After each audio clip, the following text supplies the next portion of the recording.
Hello साथियों, एक और नई वीडियो में आप सभी का स्वागत है। अपन बात कर रहे थे राजस्थान की आर्थिक समीक्षा के बारे में।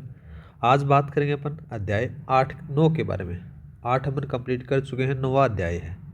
तो पहला सवाल आ जाता है कि जल जीवन मिशन JJM के संबंध में निम्नलिखित में से कौन से कथन सही हैं। ठीक है, पहला कथन दे रखा है कि JJM बोले तो जल जीवन मिशन के लिए केंद्र और राज्य के हिस्से के बीच वित्त पोषण का जो पैटर्न है वो 60-40 अनुपात का है। तो ये बात यहाँ पर गलत आ जाती है। इसके अंदर से कितना है, 50% तो है राज्य का और 50% है केंद्र का। दूसरा बात करते हैं। दूसरा कथन दे रखा कि JJM के लिए कार्यान्वयन और निगरानी एजेंसियों में राज्य स्तर पर राज्य जल और स्वच्छता मिशन है, और जिसी प्रकार से जिला स्तर पर जिला जल और स्वच्छता मिशन आ जाता है, और गांव स्तर पर ग्राम स्तर और ग्राम जल स्वच्छता मिशन समिति है वो शामिल है। तो ये यहाँ पर ऑप्शन सही है। नेक्स्ट क्वेश्चन दिया गया है कि 31 मार्च 2024 तक JJM के तहत कुल 50.99 लाख घरेलू कनेक्शन प्रदान किए जा चुके हैं। ये बात भी यहाँ पर सही आती है। ऑप्शन नंबर दूसरा और तीसरा आपके सही है, ये वाला। नेक्स्ट बात करते हैं पन्नाधाय बाल गोपाल योजना के बारे में निम्नलिखित में से कौन सा कथन सही है। इसमें पहला कथन दे रखा है कि इस योजना के तहत प्री प्राइमरी से 5वीं कक्षा तक के छात्रों को प्रतिदिन 15 ग्राम दूध पाउडर और 6वीं से लेकर 8वीं कक्षा तक के छात्रों को प्रतिदिन 20 ग्राम दूध पाउडर दिया जाएगा। ये बात यहाँ पर सही आती है। दूसरा बात करते हैं राजस्थान सहकारी डेयरी संघ लिमिटेड बोले तो RCDF स्कूलों को 400 रुपये प्रति किलोग्राम की दर से दूध पाउडर की आपूर्ति करता है। तो ये बात यहाँ पर गलत आ जाती है। वो 400 रुपये न होकर कितना है, याद रखना 421 रुपये है। ठीक है, इसीलिए यहाँ पर गलत आ जाता है। नेक्स्ट बात करते हैं तो स्कूलों को दूध उबालने के लिए गैस सिलेंडरों के लिए प्रति स्कूल पर 1500 रुपये प्रति माह का प्रावधान है। ये बात भी यहाँ पर सही आती है। तो ऑप्शन नंबर पहला और तीसरा आपके सही है। तो कौन सा सही रहेगा, बी वाला। नेक्स्ट बात करते हैं गाइज। नेक्स्ट दे रखा है कि राजस्थान में समेकित बाल विकास सेवा योजना कब शुरू की गई। तो कब शुरू की जाती है, याद रखना इसको 2 अक्टूबर 1975 को स्टार्ट किया जाता है। Option number B. और ज़्यादा पूछे कहाँ से स्टार्ट किया गया तो वो भी याद रख सकते हो, बांसवाड़ा से इसको स्टार्ट किया जाता है, बांसवाड़ा। ठीक है, और बांसवाड़ा के अंदर से भी कहाँ से वो भी याद रख सकते हो। देखो बांसवाड़ा के अंदर से इसको गढ़ी पंचायत आती है, गढ़ी पंचायत समिति से, पंचायत समिति से इसको स्टार्ट किया गया। और कब किया गया, 2 अक्टूबर 1975 को। नेक्स्ट बात करते हैं प्रधानमंत्री मातृ वंदना योजना के तहत यदि दूसरा बच्चा लड़की हो तो लाभार्थी को कुल कितनी राशि प्रदान की जाती है। तो वो राशि आती है 6000 रुपये।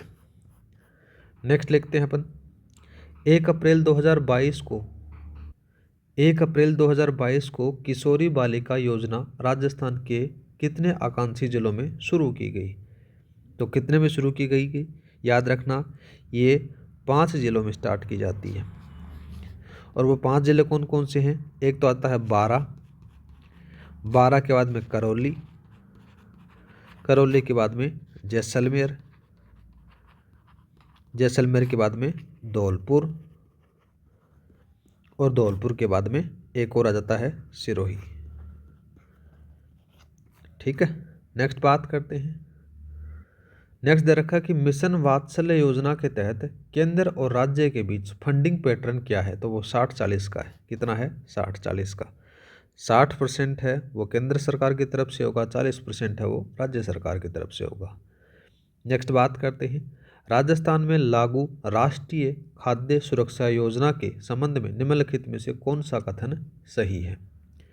पहला कथन दे रखा है, देखो इसके अंदर यहाँ पर पहला कथन दे रखा है कि प्रधानमंत्री गरीब कल्याण योजना के तहत सभी राशन कार्ड धारकों को प्रति माह प्रति परिवार 35 किलोग्राम गेहूं उपलब्ध करवाया जाता है। तो ये बात यहाँ पर गलत आती है। गलत क्यों आती है, क्योंकि 35 किलो गेहूं है वो प्रति माह केवल अंत्योदय अन्य योजना परिवारों को प्रदान किया जाता है और सभी राशन कार्ड जो धारक होते हैं उनको नहीं। ठीक है। दूसरा बात करते हैं, राष्ट्रीय खाद्य सुरक्षा योजना का लाभ केवल राशन कार्ड के माध्यम से प्रदान किया जाता है। तो ये बात भी यहाँ पर गलत आती है, क्योंकि इस योजना का जो लाभ है वो जैसे आधार कार्ड हो गया, जन आधार कार्ड हो गया, राशन कार्ड माध्यम से प्रदान किया जाता है। यहाँ पर लिखा गया है कि केवल राशन कार्ड, इसलिए गलत आ गया। नेक्स्ट दे रखा है कि 31 मार्च 2024 तक राजस्थान में 4.36 करोड़ NFSA लाभार्थी थे। ये बात यहाँ पर सही आती है। ठीक है। और नेक्स्ट बात करते हैं, मार्च 2024 तक NFSA लाभार्थी सूची में नए नाम जोड़ने के लिए 532,441 नए आवेदन खारिज किए गए हैं। तो ये बात भी यहाँ पर गलत आती है। यहाँ पर खारिज नहीं किए गए, इनको एक्सेप्ट किया गया है, स्वीकार किया गया है। ठीक है, इस डाटा को। तो इसमें ऑप्शन नंबर सी सही रहेगा। नेक्स्ट बात करते हैं, राजस्थान में one nation one ration card योजना के बारे में निम्नलिखित में से कौन सा कथन सही है। पहला कथन दे रखा है कि 10% लाभार्थियों की आधार सीडिंग पूरी हो चुकी है। तो ये बात यहाँ पर गलत आता है। तो इसका सही कितना रहेगा, तो परसेंटेज याद रखना 96.44% है, वो है।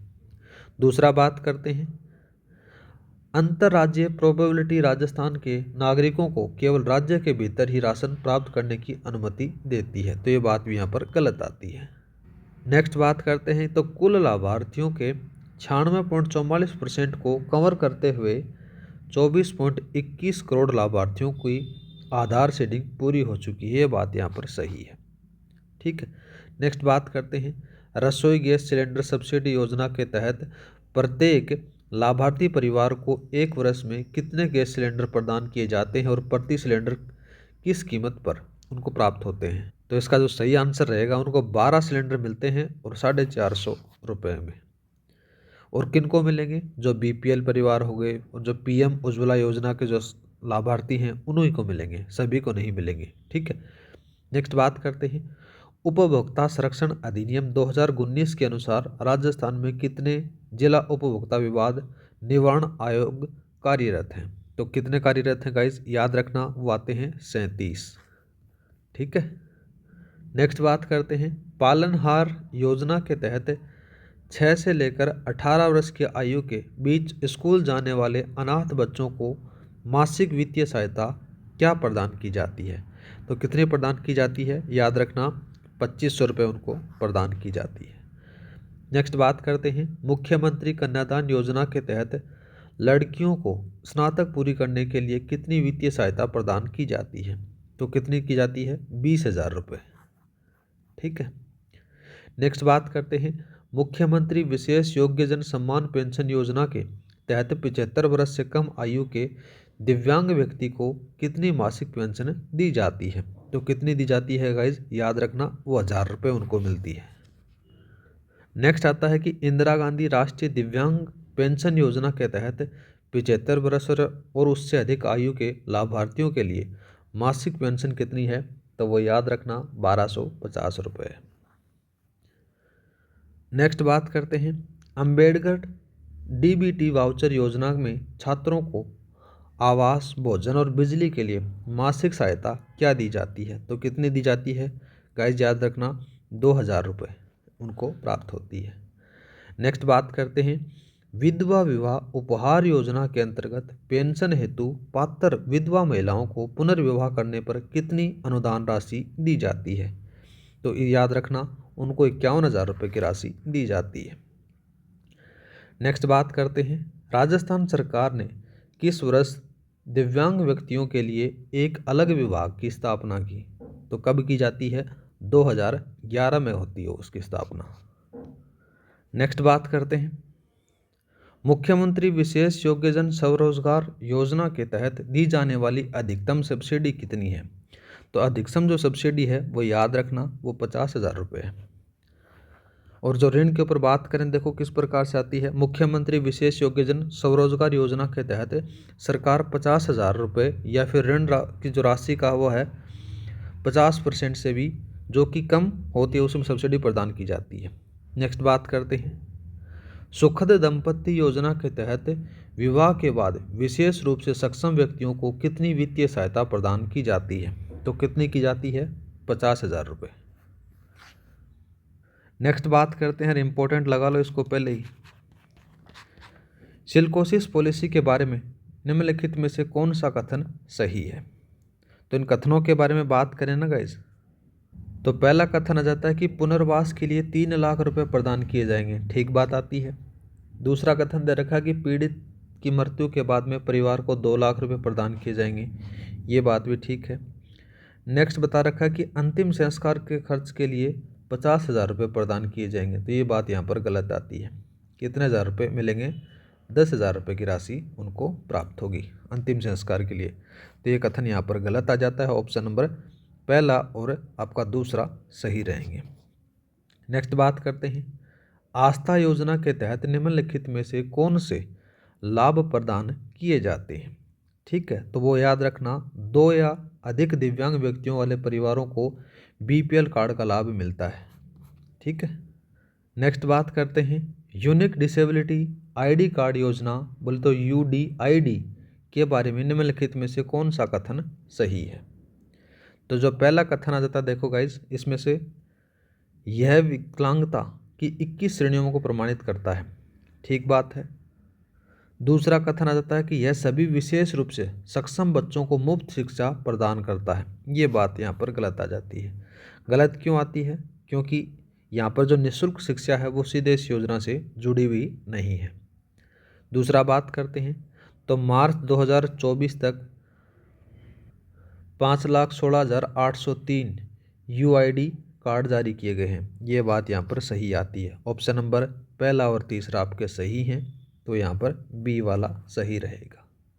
इन डेटा को आपको रटना ही पड़ेगा। 11 अध्याय कराने वाला हूँ और ये एमसीक्यू के अंदर आपका जो जितने भी इकोनॉमिक सर्वे के क्वेश्चन आएंगे वो सारे के सारे इसके अंदर से आ जाएंगे। ठीक है, आगे बात करते हैं, मुख्यमंत्री विशेष योग्यजन सम्मान पेंशन योजना के बारे में निम्नलिखित में से कौन सा कथन सही है? तो पहला कथन दे रखा है कि कुष्ठ रोग से ठीक हुए व्यक्तियों को प्रति माह 2,500 रुपये प्रदान करता है, ये बात यहाँ पर सही आती है। ठीक है, आगे बात करते हैं, महिला शक्ति उड़ान योजना के तहत मुख्य उद्देश्य क्या है? इसका जो मुख्य उद्देश्य आ जाता है गाइज, महिलाओं और लड़कियों को निःशुल्क सैनिटरी नैपकिन वितरित करना है। इम्पोर्टेंट सवाल है, ज़रूर छप सकता है। आगे बात करते हैं, राजस्थान में विकलांग व्यक्तियों के पुनर्वास के लिए समग्र क्षेत्रीय CRC कहाँ स्थित है? तो कहाँ पर स्थित है ये गाइज, याद रखना, ये है जयपुर में।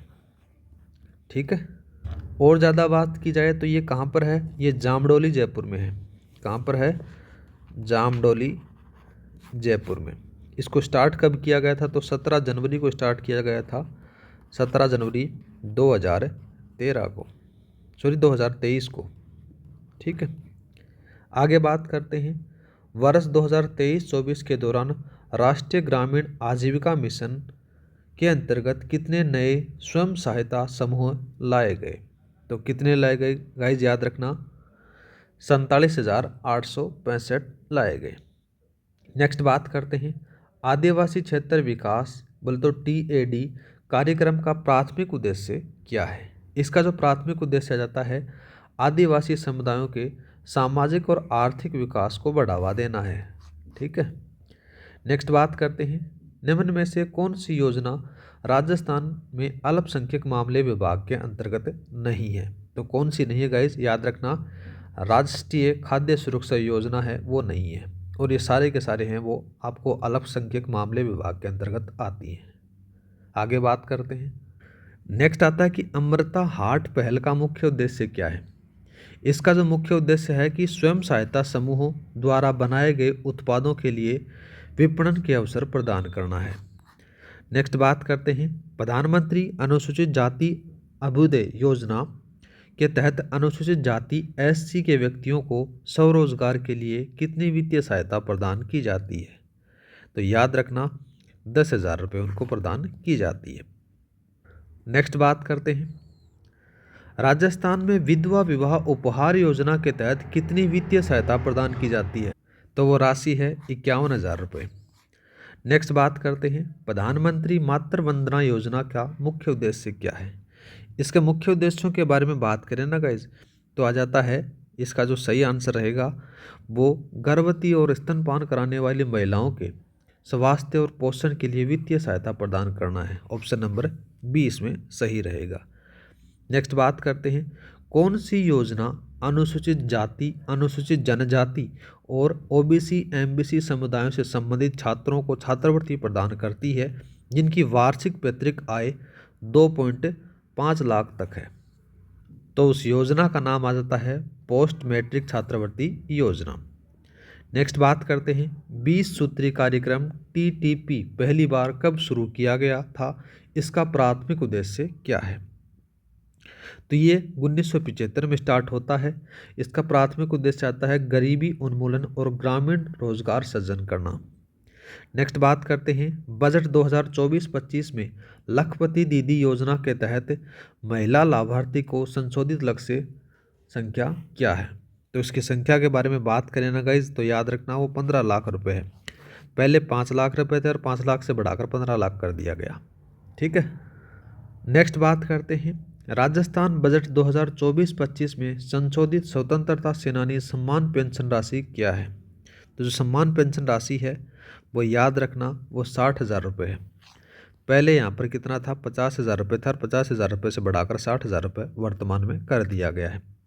और आज का लास्ट सवाल आ जाता है, निम्नलिखित में से कौन सा संगठन उचित मूल्य की दुकानों और एफसीआई गोदामों के बीच में जियो टैगिंग के माध्यम से रूट ऑप्टिमाइजेशन का कार्य में शामिल है? तो वो कौन सा जाता है गाइस? याद रखना विश्व खाद्य कार्यक्रम, बोले तो WFP। ठीक है गाइस, आज के लिए इतना ही, मिलते हैं नेक्स्ट वीडियो में। जय हिंद, जय भारत।